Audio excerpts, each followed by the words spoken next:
Good morning students, how are you. Hindi grammar class 7th chapter 14 क्रिया आज हम लोग पढ़ने वाले हैं, जो हमें बहुत जरूरी है वर्ब्स जानना। डूइंग वर्ब्स भी कह सकते हैं हम इसको, जो भी कार्य हम करते हैं उसके रिलेटेड।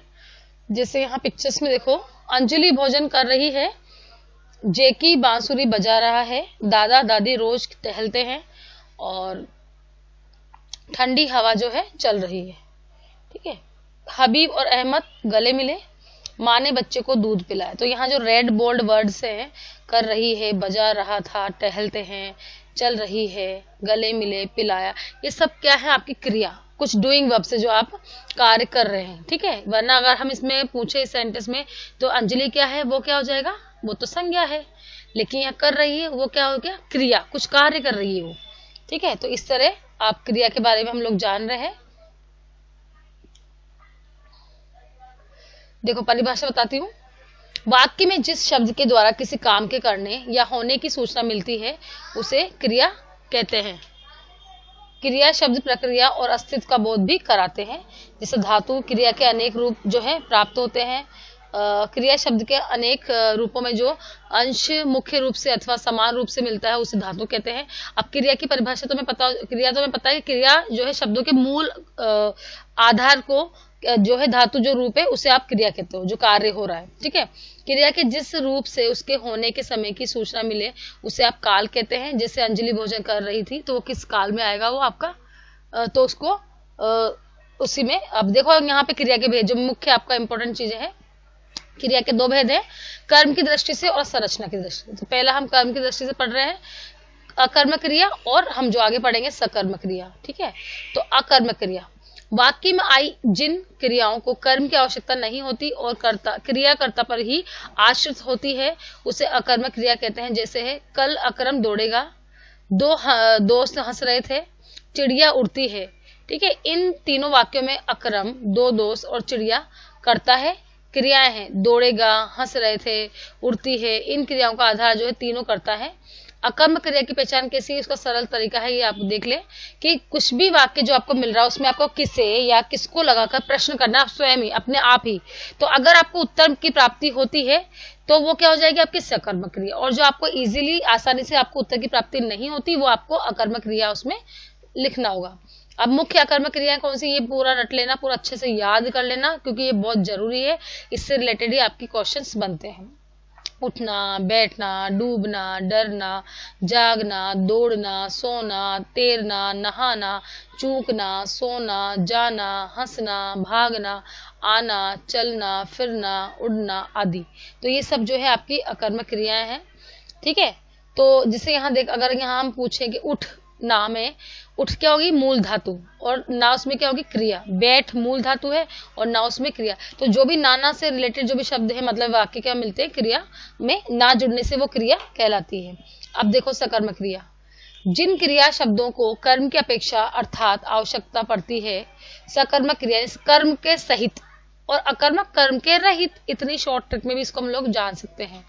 जैसे पढ़ना, लिखना, खाना, पीना, लेना, देना, बताना, खरीदना, बेचना, गाना आदि क्रिया सकर्म क्रिया कहलाती है। इसके बाद माली पौधे लगा रहा था, वैभव कपड़े धो रहा था, शीना नल बंद कर रही है। तो ये सब जो कार्य हो रहे हैं यहाँ पर, ठीक है, नल बंद करना, कपड़े धोना, पौधे लगाना, ये सब कार्य में आपको आंसर मिल रहा है। जैसे माली क्या कर रहा है, पौधे लगा रहा है। वैभव क्या कर रहा है, किसको धो रहा है, कपड़े धो रहा है। शीला क्या किसे बंद करती है, तो वहां भी आपको नल बंद करने का आंसर मिल रहा है। तो हमको आसानी से उत्तरों की प्राप्ति हुई है, इसलिए यहाँ पे सकर्म क्रिया कही जाएगी। और जब आसानी से उत्तरों की प्राप्ति नहीं होती तो उसे हम अकर्म क्रिया की श्रेणी में रखते हैं। तो ये तो हमारी अकर्मक और सकर्म हम लोगों ने जान ली है। तो यहाँ भी वही पहचान आप लोग देख लें कि क्रिया के साथ क्या, किसको अथवा किसे लगाकर प्रश्न करें। यदि उत्तर की प्राप्ति होती तो सकर्म क्रिया कहा जाएगा उसको। ठीक है, जो मैंने भी आप लोगों को बताया है। अब आप देखो, इसके बाद हम पढ़ रहे हैं जो सकर्म क्रिया के भी दो उपभेद है। ठीक है, जो है एक कर्मक और द्विकर्मक। तो एक कर्मक क्रिया क्या है, जिन क्रियाओं का एक ही कर्म होता है उसे एक कर्मक एक कर्मक क्रिया कहते हैं। जैसे कि आप देखो यहाँ पे मित्र बातचीत कर रहे हैं, ठीक है, एक कर्मी है, सिंपल सेंटेंस कह सकते हो। बिल्ली चिड़ियाओं पर झपटती है, तो बिल्ली जो है चिड़ियाओं पर झपट रही है। गाय का भजन गाती है। तो इन तीनों वाक्यों में बातचीत, चिड़िया, भोजन एक ही कर्म होने के कारण जो है इसको एक कर्मक क्रिया कहेंगे। द्विकर्मक क्रिया में क्या होता है, जिन सकर्मक क्रियाओं में दो कर्म होते हैं, जैसे कि अजय पिताजी को भोजन खिलाता है, ठीक है, तो अजय है और पिताजी दो तो व्यक्ति हो गए, भोजन भी आ गया आपका, तो वहां क्या हो गया आपका द्विकर्मक, दो कार्य हो रहे हैं वहां पे एक साथ। अर्नून दिशांक को गृह कार्य, तो अर्नून एक व्यक्ति है, दूसरा दिशांक है और वो उसको गृह कार्य भी समझाता है। तो यहाँ पे दो कार्य हमको दिख रहे नजर आ रहे हैं, तो इसलिए यह द्विकर्मक क्रिया कहेंगे। तो ये आप लोगों ने जान लिया है, एक बार इसको और थोड़ा सा समझाया तो यह भी जाने। द्विकर्मक क्रियाओं में दो कर्म होते हैं, एक कर्म प्राणीवाचक चेतन और दूसरा कर्म अप्राणीवाचक जड़ चेतन होता है। प्राणीवाचक कर्म की गौण कर्म कहते हैं और अप्राणीवाचक को मुख्य कर्म की संज्ञा में रखा गया है। अब देखो यहाँ पे संरचना की दृष्टि से क्रिया की, वैसे तो आपके मुख्य तो कौन कौन सी थी जो मैंने बताई है, सकर्मक और अकर्मक, और सकर्मक के भी उपभेद है दो, एक कर्मक और द्विकर्मक। अब हम पढ़ रहे हैं संरचना की दृष्टि से क्रिया के भेद, जो चार भेद है, संयुक्त क्रिया, नाम धातु क्रिया और प्रेरणार्थक क्रिया और पूर्वकालिक क्रिया। तो संयुक्त क्रिया देखें आप, यह दो धातु क्रियाओं के योग से बनती है, लेकिन मुख्य अर्थ पहली क्रिया के द्वारा ही बताता है। जैसे कि आयुष रोज टहलने जाया करता है, शौरी दादी की सेवा किया करती है, लता भोजन खाती जा रही है। इन वाक्यों में टहलने जाया करता है, सेवा क्या करती थी, खाती जा रही है क्रिया है, परंतु मुख्य क्रिया टहलना, करना, खाना है। बाकी क्रिया मुख्य क्रिया की सहायक है। तो ये भी हमारी जो हम पढ़ रहे हैं संयुक्त, यानी कि आपको जोड़ रही है ना, जैसे आयुष टहलने जा रहा तो उसका सड़क से और टहलने से आयुष का भी संबंध है। शौरी दादी जो सेवा कर रहे हैं, दादी की सेवा करने के लिए भी उसका रिलेशन, जो संबंध बता रहे हैं आपस में, उसको आप संयुक्त क्रिया के रूप में भी कह सकते हैं। संयुक्त क्रिया में दूसरी क्रिया अपने मूल अर्थ को छोड़ देती है। अब हम देखो सेकंड नंबर का नाम धातु क्रिया, संज्ञा, सर्वनाम अथवा विशेषण शब्दों में प्रत्यय लगाकर जो क्रिया बनाई जाती है उसे हम नाम धातु क्रिया कहते हैं। जैसे देखो, दोनों सहेलियां देर तक बतियाती रही, पापा की डांट से हरी जो है थरथरा, तो एक ही वर्ड की जो पुनरावृत्ति बतियाती, थरथराना, इसके कई एग्जाम्पल भी देखना, कई ये देखो पूरी सारणी है, इसको याद कर लेना, मैं इसको रीड आउट कराती हूँ। जैसे शर्माना, टकराना, ललचाना, हथियाना, बतियाना, झुटलाना, फिल्माना, ये सारे एग्जाम्पल, इस टाइप के जो भी वर्ड्स आएंगे सेंटेंस में, वहां हम नाम धातु क्रिया लगा देंगे। लतियाना, अपनाना, गरमाना, लंगड़ाना, चिकनाना, सठियाना, तुतलाना, खटियाना, बिनबिनाना, फड़फड़ाना, थरथराना, ये सारे आपके नाम धातु क्रियाओं के उदाहरण है जो आपको याद करने हैं। थर्ड है हमारा प्रेरणार्थक क्रिया। वाक्य में जिन क्रियाओं को कर्ता स्वयं न करके किसी दूसरे को उन्हें करने के लिए प्रेरित करता है उसे प्रेरणार्थक क्रिया कहते हैं। जैसे भाई बहन से नौका चलवाती है, यानी किसी और को प्रेरणा दे रही, काम मतलब कोई और भी उसके साथ कार्य के लिए जो है भिजवाते हैं। इसमें एक ट्रिक भी है, वाना वानी या वाता वाती, इस तरह के जो वर्ड्स लगते हैं लास्ट में, तो वो आप प्रेरणार्थक क्रिया में लगा सकते हैं। तो प्रेरणार्थक क्रिया दो प्रकार की होती है, प्रथम प्रेरणार्थक क्रिया, दूसरी द्वितीय प्रेरणार्थक क्रिया।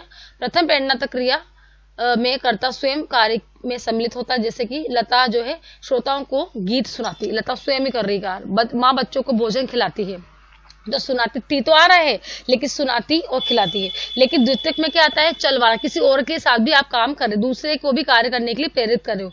माँ ड्राइवर से गाड़ी चलवाती है, बुआ ने हलवाई से लड्डू बनवाए, तो ये सारे आप दो कार्य हो गए हैं। इसकी भी आप लिस्ट देखो, प्रथम और द्वितीय प्रेरणार्थक क्रियाओं की सूची में सोना का सुलाना है, देखो प्रथम कौन सी हो गई है, सुलाना, सुलवाना, पढ़ाना, पढ़वाना, उड़ाना, उड़वाना, बनाना, बनवाना, कराना, करवाना, पिलाना, पिलवाना, बुलाना, बुलवाना, धुलाना, धुलवाना और घुमाना, घुमवाना। तो ये सारी हमारी पूर्व का प्रेरणार्थक क्रिया हो गई। लास्ट देखो फोर्थ, पूर्वकालिक क्रिया।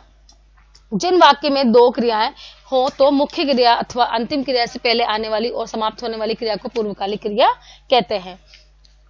इन क्रियाओं की रचना धातु में कर अथवा करके, यानी कर लगा होता है, इसमें बहुत इजी ट्रिक है इसकी, कर लगा होता है इसके अंदर। देखो देखो जहां जैसे डोली दूध पीकर, तो पी तो क्या होगी, धातु होगी हमारी, है ना क्रिया, और ये कर पी कर पड़ेगी। दोनों कुत्तों को देख कर, तो देख क्या हो गया, मूल शब्द हो गया और उसमें कर जुड़ रहा है, तो वो किसमें आ जाएगा आपका, पूर्वकालिक क्रिया में। ठीक है, तो इस तरह बच्चों आज हम लोगों ने जो है ये देखो यहाँ तक कंप्लीट हो गया। अब आपको मैं दोबारा रिवाइज करवा रही हूँ सिंपल शॉर्ट ट्रिक में, कि जो हम लोगों ने एक्स्ट्रा कॉस्ट देखी है संरचना की दृष्टि से, संयुक्त क्रिया, 4 भेद है। संयुक्त क्रिया जिसमें एक ही वाक्य में दो चीजों का बोध करा है, पहली क्रिया के द्वारा ही जो है बताया गया है, या 2 धातु क्रियाओं के योग से बनती है, वो संयुक्त क्रिया है। जैसे आयुष रोज टहलता, अगर मैं बोलूं आयुष जा रहा है तो वो तो एक सरल वाक्य हो गया, तो वहां कोई क्रिया, वहां सिंपल क्रिया है, वहां पे संयुक्त क्रिया नहीं होगी। लेकिन आयुष रोज टहलने जाया करता है, तो वहां पर ये पूरी किसमें आएगी, संयुक्त क्रिया में आएगा। इसके बाद हमने देखा दूसरा था हमारा नाम धातु क्रिया, इसमें आपका जो है